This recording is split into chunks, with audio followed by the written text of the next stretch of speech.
Well, I have to say that democracy remain, can I say the best or the most acceptable form of government. It might not be the best, but it remains the most acceptable for now.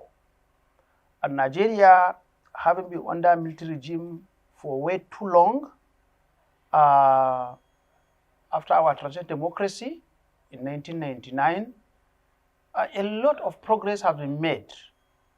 But I think we need to do more. In the last few years, INEC, which is the institution, government agency that is saddled with organizing elections in Nigeria, which of course election is a very important component of democracy. I think INEC have improved in the last few years. It was bad before, but INEC have improved, and INEC still needs to improve. Because if democracy, Nigeria is practicing democracy, I think INEC should employ more staff. Local government staff of INEC, ward, down to the polling unit, INEC shall have hundreds of thousands of staff. Reason is that the most important component of election, that is election at the polling unit, is left in the hand of non-INEC staff, because it is in the hand of ad hoc staff. An ad hoc staff who actually come and he will work for that day and nobody will see him again. INEC need to improve on that. If actually we believe in democracy and we are practicing democracy, there is no budget that is too high to pay staff of INEC so that democracy can be more entrenched. The worst or the weakling, the weakest link in our democratic experiment today is the judiciary. We have seen a situation whereby the people no longer elect people. Judiciary now elect, and most of them are corrupt. Most of them are thieves. A judge is asking for money for him or her to give judgment in favor of whoever paid. And this is a fair comment because it's in the public domain. For example, our brother Chidi Odinkalo has made a lot of inference to that. So the problem we are having today is the biggest threat to democracy in Nigeria today is the judiciary. But I don't know, it will last for long. Having said that, my experience in democracy in Nigeria is largely good because it gave me the opportunity to go and meet the people, sit with the people, and hear from them. About Adamawa State, we have not made a lot of progress. Not just Adamawa, but Nigeria as a country, not Nigeria as a region. We have not made a lot of progress. In fact, it is one step forward, 3 steps backward. That is the situation of democracy in Adamawa State. Because the dividends of democracy is not seen. And the reason why this is happening, not necessarily because of 1 or 2 governors are bad or no. Because of the system. The system needs overhauling. Our mind needs resetting. For example, as I was saying, the entire IGR of Adamawa State a year is about 20 billion. What will you do with that? You can't even pay salary with it. So you have to rely on Abuja federal allocation before you pay salary. It shouldn't be. We have also seen a situation whereby local government system has been destroyed. Governors are stealing money that was meant for local government chairmen. Instead for them to give them money, they are taking money from them. So the system need a change. I think people must begin to embrace alternative peace, alternative conflict resolution, that is peace. We must adopt alternative conflict resolution as one of the mechanisms that should be first be exploited, both religiously and for humanity's sake. because that is the essence of education. The essence of education is for us to look at diplomacy. And let's look at it. All wars that was fought in the field ended on a negotiation table. Now, the war is going on in Ukraine, and negotiations going on in Turkey, negotiating how to end the war. War is going on in Gaza, in Israel, negotiations taking place in Egypt and in Qatar, how to end the war. So it ended on the table. Now, if war can end on the table, why going to war in the first place? Why don't you finish? Why do you stop the war on the table? So that is my thinking. And when the issue came between the commissioner and Honorable Umaru Calculate, I took side because I saw the commissioner marked Calculate's house for demolition, which is alien to our belief as Adamawa people and as Africans. We are not used that kind of rapid abuse of power, where you destroy somebody's house and turn it into a refuge base, showing that you are bigger than him. It's alien to us, and it's not good for the commissioner. It's not good for his image. And I quickly stepped in, and I say, this is not good. And I call out the governor. I begged respectfully, I told the governor, this is not good for your regime. This is not good for your name. And I heard that the governor cautioned all the commissioners when they went for the State Executive Council meeting. And kudos to the governor for listening to the voice of the people. Now, the other issue is the father of the commissioner of environment was dragged into the matter. And a viral video, audio actually, went on different WhatsApp groups where I heard, or the voice that resembles that of Calculate was found to be making some highly uncomplimentary comment on the father of the Commissioner for Environment. And when I heard the video the audio after I made my video live, I was a bit hot because I will not allow anybody to speak to my father in such a way. And so I should not support anybody's father from being spoken to in such a manner. And I have to look for the father of the commissioner, and I apologized to him on behalf of the consulate, and I said, we won't have peace.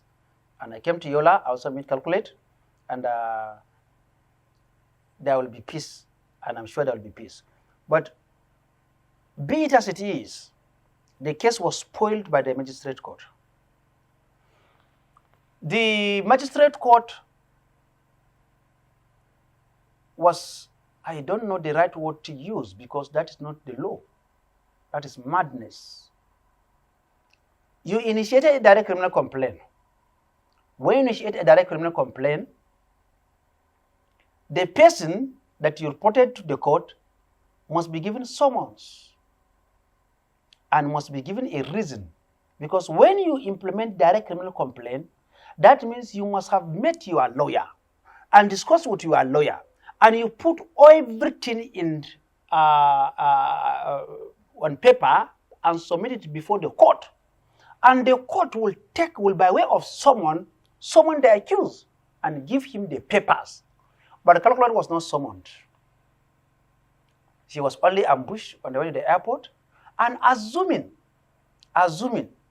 Calculate was summoned and did not come, the judge must give a judgment declaring either Calculate wanted or forcing the commissioner of police to produce him. And that means there must be judgment. There was a pronouncement from the court that will go to the police or the DSS or the military or any agency of government to produce Calculate. None of that was done. They only went and kidnapped him and brought him to the court. And when he was brought to the court, and from there he was sent to prison. And that magistrate, he needs to be frog-jobbed. We don't allow such kind of system to run. We are not banana republic. We are educated people. We want to run a system. We cannot allow the judiciary to be destroyed. And the magistrate already spoiled the case. And as people who believe in the law, no matter how faulty the law is, as people who believe in the law, we appealed to the higher court and asked for judicial review by an upper court. And there was a review. And it was discovered in the review that the magistrate was wrong. And then they took the case away from the magistrate so that it now be given to another different judge, not that very judge. And Calculate was given a bail. And the bail condition that they gave earlier was that only one person must come and bail you. only Gangwari Ganye. Have you ever seen a judgment that only one person can go and bail you, that they are taking me to prison, and only Mike will bail me? What if me and Mike are not in good condition, are not in good terms? So it was a very terrible judgment, terrible processes by that chief magistrate, by the chief magistrate court too. I don't know his name, but it was a very bad precedent that he wanted to set. And I believe he should write an apology, or we will write a petition formally against him to the NG so that his type can be punished. First of all, I will not announce my candidature or intention to run for office through media. I will soon set off an exploratory committee. This exploratory committee will be set up across the local government, and they will explore, they will reach out to people. And after the exploratory committee submit their report, that will be a time that I will call everybody up and I will invite you as media people, and there I will make specific declaration. But I have to say that it is likely that I will contest for the office of the governor. And at the beginning of this interview, I made a comment about the lack of progress in Adamawa State and indeed in Nigeria in many years. Our most difficult situations, or the problem that is bedeviling our state, is lack of employment, insecurity. Just take these two alone. We have a booming population, no employment opportunities for them. We have a booming population, and because of they don't have job, some of them are looking for alternative economic survival routes, which include kidnapping and even join banditry and even recruited in Boko Haram, because they finished university, they have been there for 15 years, 13 years, no job, and they say Boko is haram. So they become easy. So I believe I can change Adamawa.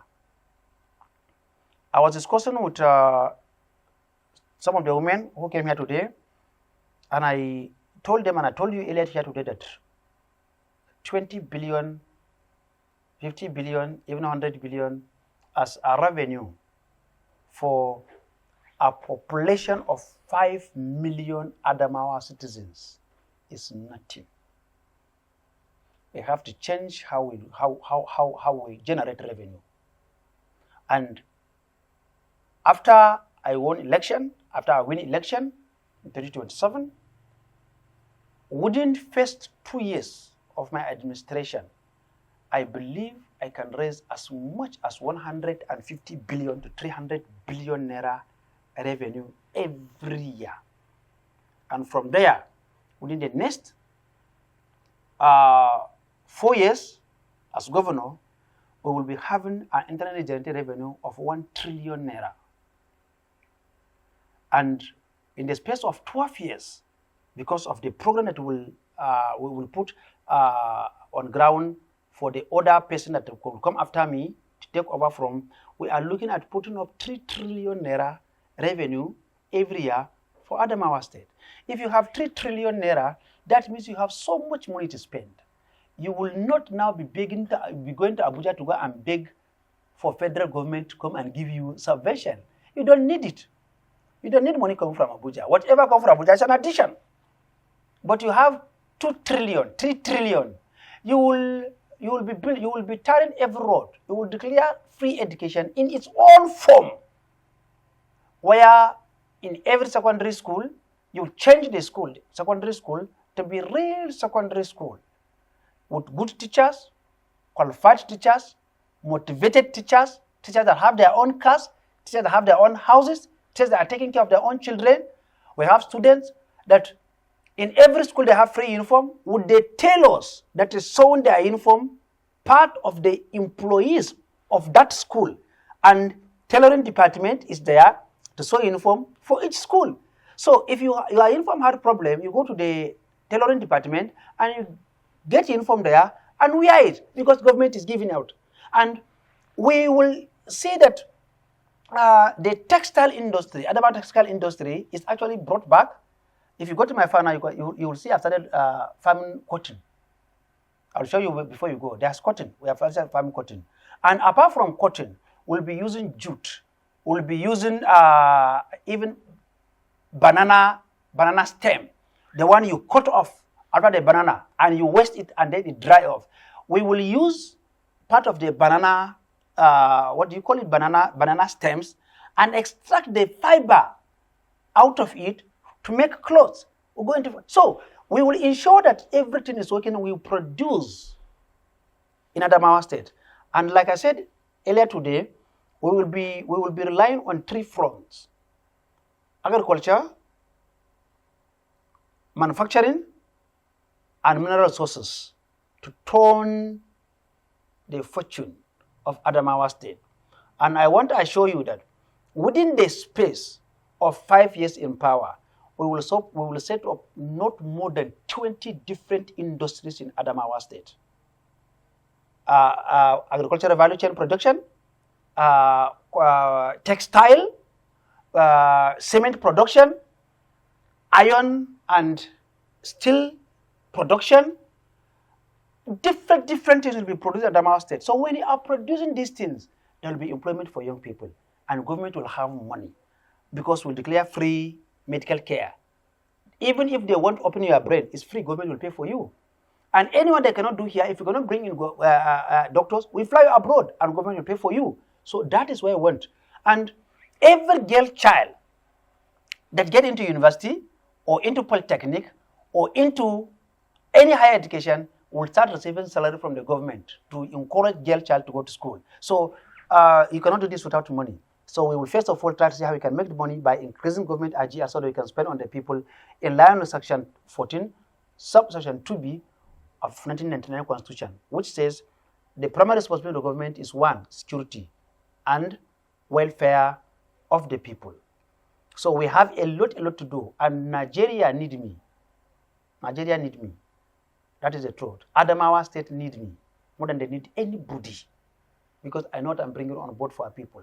If they know what I'm coming for them, I am a generation that will come and they lay a foundation for your generation to come and say, now we have a foundation. We can now enjoy life as Nigerian citizens. The foundation for development is justice. When there is justice and equity, then there will be peace. When there is peace, there will be development. There is no development in war zone because people are fighting. So, and most of our problems, people live in suspicion of one another. Fulani, Bachama, Fali, Bude, and all these sentiments that are coming up is because of suspicion, deep-rooted suspicion that has been here before. I will end this. I will end this. Give me 2-3 years, nobody will talk about what is your tribe. People will be talking about what you are doing. Give me 2-3 years as a governor, nobody will talk about what is your, what do you call it? What is your religion? Nobody will ask you of religion, because people are getting what they deserve. Because we have seen Christians rule, we have seen Muslims rule, and Nigeria is still where it is. So what you need is good men. Because the Bible says, when the righteous is on the throne, people rejoice. But when bad people are on the throne, when the wicked is on the throne, you say people groan. So we are looking for righteous men. We're not looking for a specific tribe, for a specific religion, or people with specific creed. We are looking for good people to come to power. My message is that they should keep hope alive, and I'm praying for God to keep them alive. And I will tell them that they should not dismay. They should not despair, because Sia is coming. When Senator Ishaku Abbo come, I'll wipe away their tears, and prosperity will come back to them.